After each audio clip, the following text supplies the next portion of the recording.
Hello everyone, मैं doctor Deepa Talreja, मातृत्व fertility clinic Jaipur से। तो आज हम बात करेंगे आईवीएफ यानी कि इन विट्रो फर्टिलाइजेशन के बारे में, जिसे टेस्ट ट्यूब बेबी भी कहा जाता है। इसके बारे में जानने से पहले हम सबसे पहले ये देखेंगे कि आईवीएफ क्या होता है।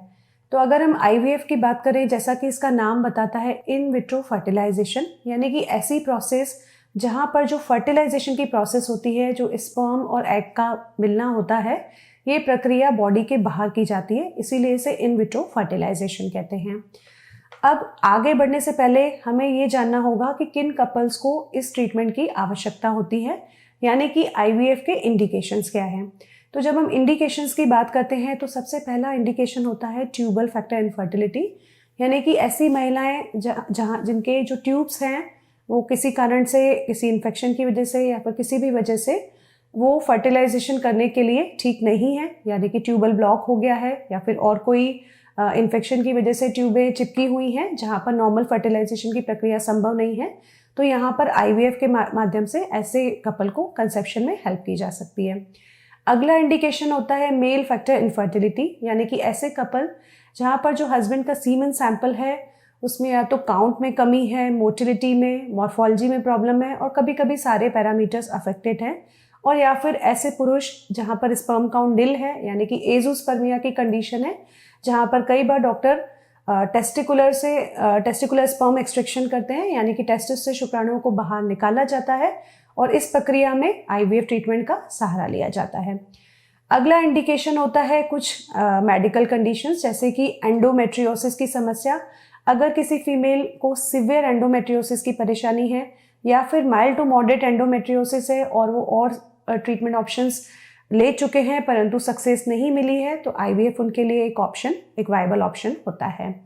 अगला इंडिकेशन आता है अनएक्सप्लेन्ड इनफर्टिलिटी, यानी कि ऐसी कंडीशन जहाँ पर जिसके बारे में मैंने पहले भी बात किया है, जहाँ पर ग्रॉसली सारे फैक्टर्स नॉर्मल हैं, यानी कि महिला की ट्यूब्स नॉर्मल हैं, ओवुलेशन समय पर हो रहा है, हस्बैंड की सीमेन की रिपोर्ट नॉर्मल है और कपल ने सारे ट्रीटमेंट ऑप्शंस ट्राई की हैं परंतु उन्हें सफलता नहीं मिली है, तो ऐसी कंडीशन में आईवीएफ का ट्रीटमेंट का ऑप्शन दिया जाता है। इसके अलावा कुछ अदर इंडिकेशंस भी होते हैं, जैसे कि एडवांस फीमेल की एज होना, यानी कि अगर महिला की एज ज़्यादा है जिसकी वजह से एज के साथ साथ जो अंडों की संख्या और क्वालिटी अफेक्टेड हो चुकी है, तो ऐसी कंडीशन में आईवीएफ ट्रीटमेंट का उन्हें ऑप्शन दिया जाता है ताकि उन्हें समय पर ही कंसेप्शन में हेल्प की जा सके, क्योंकि ऑलरेडी अंडों का नंबर कम हो चुका है। कुछ अदर कंडीशंस, जैसे कि किसी कपल को अगर जेनेटिक डिसऑर्डर है या फिर वन ऑफ द पार्टनर को जेनेटिक डिसऑर्डर है और वो ये चाहते हैं कि ये डिसऑर्डर उनके बेबी में ट्रांसमिट ना हो, तब आईवीएफ ट्रीटमेंट के माध्यम से जेनेटिक डायग्नोसिस की जाती है, जैसे कि पीजीटी बोलते हैं। ऐसी कंडीशंस में भी आईवीएफ के द्वारा ट्रीटमेंट संभव है। और अदर जो ऑप्शंस आता है आईवीएफ के लिए वो होता है कभी कभी किसी स्थिति में महिला को जिनके अंडों की कमी होती है या फिर अंडों की क्वालिटी अच्छी नहीं है, डोनर एग्स की जरूरत पड़ती है, उस कंडीशन में भी आईवीएफ ट्रीटमेंट का ऑप्शन लिया जा सकता है। तो ये तो हमने जाना कि आईवीएफ के इंडिकेशंस क्या है, यानी कि किन कपल को इस ट्रीटमेंट के लिए जाना चाहते हैं।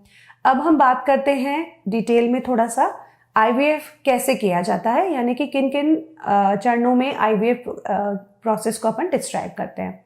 तो देखिए, किसी भी ट्रीटमेंट में जाने से पहले सबसे पहला जो होता है स्टेप वो होता है कि एक बेसलाइन इवैल्यूएशन, जो ऑलरेडी डॉक्टर पहले ही कर चुके होते हैं, जिसमें कुछ फीमेल के टेस्ट होते हैं, कुछ मेल पार्टनर के टेस्ट किए जाते हैं।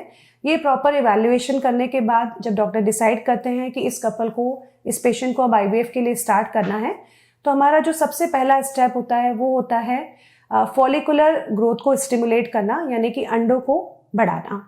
तो देखिए, आईवीएफ में मैं आपको बताऊं कि जब हम नेचुरल प्रेगनेंसी की बात करते हैं, तब जैसा कि हमने पहले भी अपने वीडियोस में बताया था कि एक अंडा जो नॉर्मली ग्रो करता है उसी से ओव्यूलेशन होता है और प्रेगनेंसी स्टैब्लिश होती है।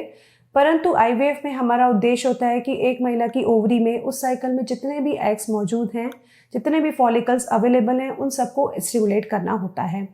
तो इसीलिए जो पहला स्टेप होता है फॉलिकुलर स्टिमुलेशन का। तो इसकी प्रोसेस को स्टार्ट करने के लिए डॉक्टर पेशेंट को पीरियड के सेकेंड डे बुलाते हैं, एक बेसलाइन सोनोग्राफी किया जाता है और उस सोनोग्राफी के बाद कुछ इंजेक्शंस स्टार्ट किए जाते हैं फॉलिकुलर ग्रोथ को स्टिमुलेट करने के लिए। जैसा कि मैंने बताया कि इन इंजेक्शंस का उद्देश्य होता है कि जितने भी फॉलिकल्स अवेलेबल हैं उसमें उन सबको बड़ा किया जाए, उन सबको ग्रो किया जाए, ताकि हमें एक गुड नंबर ऑफ एग्स हमें अवेलेबल हो सके। तो ये जो इंजेक्शंस होते हैं जिन्हें गोनेडोट्रोपिन्स कहा जाता है, ये इंजेक्शन करीब करीब 10 से 11 या 12 दिन तक डेली लगाने होते हैं। यहाँ पर मैं ये बात बताना चाहूँगी कि ज़्यादातर महिलाओं को आईवीएफ के नाम से जो सबसे ज़्यादा फियर होता है वो इंजेक्शंस के लिए होता है कि बहुत पेनफुल होते हैं, परंतु ऐसा कुछ नहीं होता। बहुत ही ईजी इंजेक्शंस होते हैं और कई केसेस में पेशेंट अपने आप भी इंजेक्शंस को लगा सकते हैं। तो सेकेंड डे इंजेक्शंस स्टार्ट होने के बाद पेशेंट्स को कुछ इंस्ट्रक्शंस दिए जाते हैं कि किस समय लेना है, किस तरीके से लेना है, उन्हें कैसे उनका टेम्परेचर मैनेजमेंट किया जाता है। अगर आप इन्हें ठीक से फॉलो करते हैं तो आपको बेशक ही अच्छी रिजल्ट मिलते हैं। तो इंजेक्शन से स्टार्ट होने के करीब 5 से 6 दिन के बाद फर्स्ट सोनोग्राफी किया जाता है, जहाँ पर ये असेस किया जाता है कि आपका इंजेक्शंस के लिए रिस्पॉन्स कैसा है। यहाँ पर एक बात और मैं बताना चाहूँगी कि जब डॉक्टर आपके इंजेक्शन से स्टार्ट करते हैं तो जो गोनेडोट्रोपिन्स का डोज है वो डिसाइड करने के लिए कुछ फैक्टर्स असेस किए जाते हैं, यानी कि फीमेल की एज क्या है, उनकी ओवरीज में अंडों का रिजर्व क्या है, जिसे हम AMH टेस्ट के माध्यम से या फिर एंट्रल फॉलिकल काउंट के द्वारा डॉक्टर असेस करते हैं। महिला का वेट क्या है और पहले अगर कभी उन्होंने ट्रीटमेंट लिया है तो उसका रिस्पॉन्स कैसे रहा। इन सब पॉइंट्स के आधार पर डॉक्टर आपका डोज स्टार्ट करते हैं। जब अगली सोनोग्राफी होती है 5th या 6th डे, तब ये देखा जाता है सोनोग्राफी के माध्यम से फॉलिकुलर स्टडी के द्वारा कि इन इंजेक्शंस के रिस्पॉन्स में फॉलिकुलर ग्रोथ कैसे हुई है, कितने फॉलिकल्स का रिक्रूटमेंट हुआ है, ताकि डॉक्टर उस डोज को सेम कंटिन्यू करे या फिर उसको थोड़ा सा मॉडिफाई कर सके। इसके बाद ये दूसरी सोनोग्राफी के बाद हर दूसरे या तीसरे दिन सोनोग्राफी की जाती है, ये देखने के लिए कि फॉलिकुलर ग्रोथ किस तरह से हो रही है। लगभग 10 या 11 दिन के बाद जब एक प्रॉपर साइज, एक एडिकेट साइज अचीव हो जाता है फॉलिकल्स का, तब आपके डॉक्टर आपको बताते हैं कि अब आपके अंडे पूरी तरह से तैयार हैं। जब ये चीज़ हो जाती है तब फाइनल इंजेक्शन दिया जाता है, जिसे कि ट्रिगर इंजेक्शंस बोला जाता है। अब ये ट्रिगर इंजेक्शन है, इसका उद्देश्य क्या होता है? यहाँ पर इसके 2 उद्देश्य होते हैं। सबसे पहला इसका रोल होता है एग्स को मैच्योर करना, यानी कि फॉलिकल्स को मैच्योर करना, ताकि हमें अंडे फर्टिलाइजेशन के लिए कैपेबल अंडे हमें प्राप्त हो सके। सेकेंड होता है इन इंजेक्शंस का इंटेंशन देने के लिए कि ओव्यूलेशन करना, यानी कि अंडों को रप्चर करने में हेल्प करते हैं। परंतु आईवीएफ की प्रोसेस में हमें इन एग्स को बॉडी में रप्चर होने से पहले ही निकालना होता है, इसीलिए इन इंजेक्शंस का टाइम बहुत पर्टिकुलर होता है। इस इंजेक्शंस के बाद 34 से 36 आवर्स के अंदर ही हमें आईवीएफ की प्रोसेस करनी होती है, ताकि हम ओव्यूलेशन से पहले ही अंडों को बाहर निकाल सकें। तो ये तो हमारा पहला स्टेप हुआ, यानी कि फॉलिकुलर ग्रोथ का। अब हम नेक्स्ट स्टेप की बात करते हैं। ट्रिगर इंजेक्शंस के बाद आपके डॉक्टर आपको ट्रीटमेंट का, आपका जो प्रोसेस है उसकी डेट आपको बताते हैं। जो अगला स्टेप होता है वो होता है एग्स को बाहर निकालना, जिसे कि oocyte रिट्रीवल या सिंपल लैंग्वेज में ओवम पिकअप कहा जाता है। तो मैं आपको बताना चाहूँगी कि इस पूरे प्रोसेस में ये एक प्रक्रिया होती है जहाँ पर पेशेंट को एडमिट किया जाता है, बेहोशी दी जाती है और उसके माध्यम से सोनोग्राफी के द्वारा आपके जो अंडे हमने तैयार की हैं, जो फॉलिकल्स तैयार की हैं, उनसे अंडों को बाहर निकाला जाता है। तो आपको जैसा कि मैंने पहले अपने वीडियो में बताया था कि फॉलिकल्स क्या होते हैं, ये आप समझ सकते हैं कि पानी से भरे हुए एक बलून्स की तरह स्ट्रक्चर होते हैं। तो मैं आपको ये बताऊंगी कि इस प्रोसेस में महिला की बॉडी में कोई भी कट, कोई चीरा नहीं लगाया जाता है। जैसा हम नॉर्मल सोनोग्राफी करते हैं, ट्रांसवेजाइनल सोनोग्राफी, उसी की प्रोब की सहायता से एक नीडल पास की जाती है और ये जो फॉलिकुलर फ्लूइड होता है, जो पानी होता है, इसको एस्पिरेट किया जाता है, सक्शन किया जाता है। जैसे ही फॉलिकुलर फ्लूइड हमारे हाथ में आता है, इसे एडजेसेंट लेबोरेटरी में शिफ्ट किया जाता है और वहाँ पर अंडर माइक्रोस्कोप डॉक्टर इस फॉलिकुलर फ्लूइड से जो आपके एग्स होते हैं, oocytes होते हैं, उन्हें सेपरेट करते हैं।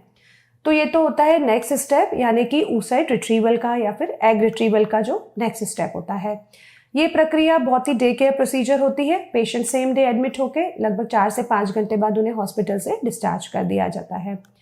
अब यहाँ पर हमारा नेक्स्ट स्टेप स्टार्ट होता है, जिसका एक्चुअल जो आईवीएफ का है, जिसे इन विट्रो फर्टिलाइजेशन कहा जाता है।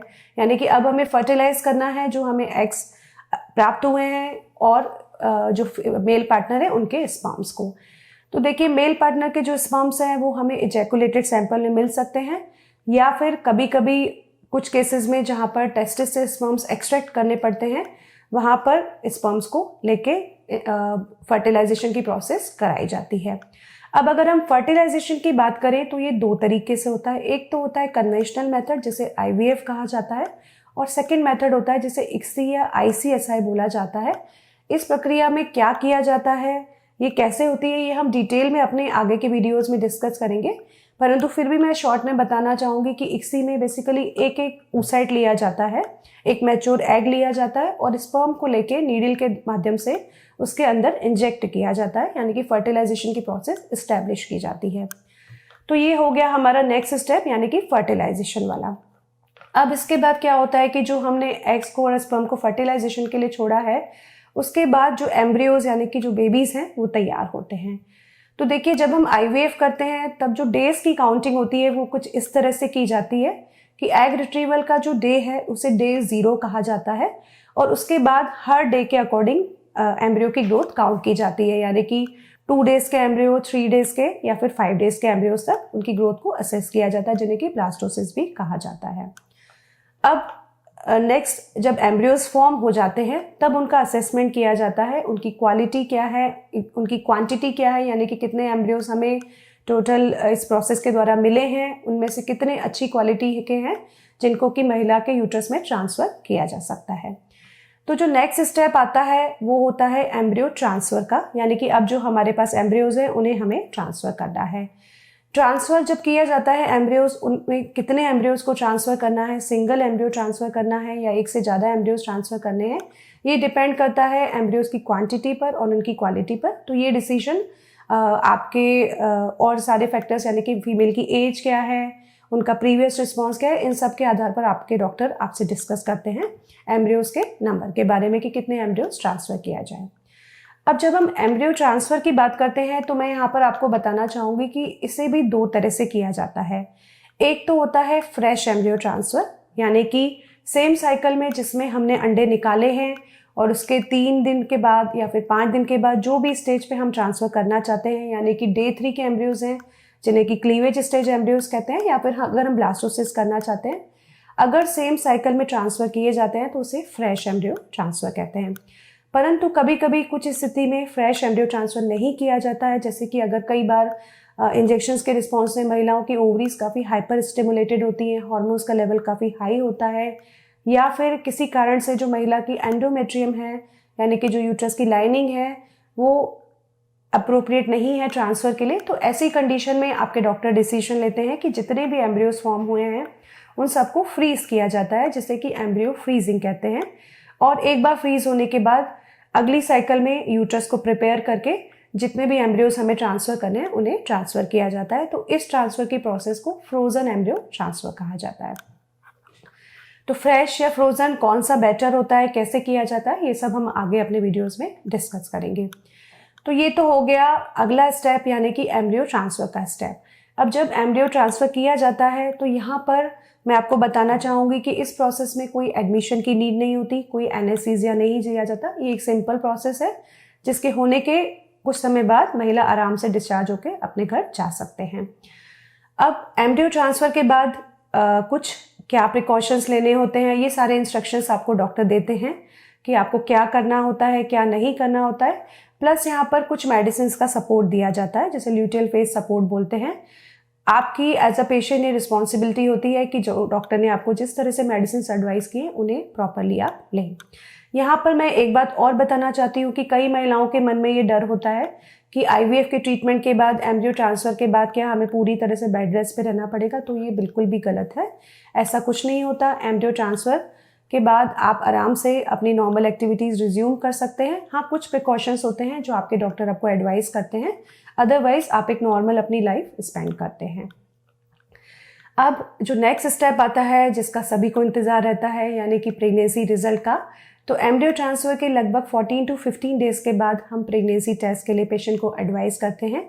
ये प्रेगनेंसी टेस्ट यूरिन टेस्ट के द्वारा भी किया जा सकता है और ब्लड टेस्ट के द्वारा भी किया जाता है। नॉर्मली हम पेशेंट्स को सलाह देते हैं कि ब्लड टेस्ट यानी कि सीरम बीटा एससीजी के माध्यम से टेस्ट को किया जाए ताकि हमें एक प्रॉपर वैल्यू प्राप्त हो सके। तो लगभग 14-15 डेज के बाद ये रिज़ल्ट हमें पता लग जाता है और होपफुली अगर आपका रिज़ल्ट पॉजिटिव आता है तो उसके बाद आपकी कुछ मेडिसिन कंटिन्यू रहती हैं, वो डॉक्टर आपको उसके अकॉर्डिंग गाइड करते हैं। तो फ्रेंड्स, आज के वीडियो का जो हमारा इंटेंशन था वो ये था कि IVF प्रोसेस जिसके बारे में सब कोई जानना चाहता है वो क्या होता है, किस किस कपल को उसकी नीड होती है और उसे कैसे किया जाता है। तो मैं उम्मीद करती हूँ इसके माध्यम से आपको कुछ आपकी क्वेरी सॉल्व हुई होंगी। अगर आपको और कुछ जानना है तो हमारे चैनल को सब्सक्राइब कीजिए और हम पूरी उम्मीद करते हैं कि हम आपके क्वेश्चंस को आंसर करेंगे।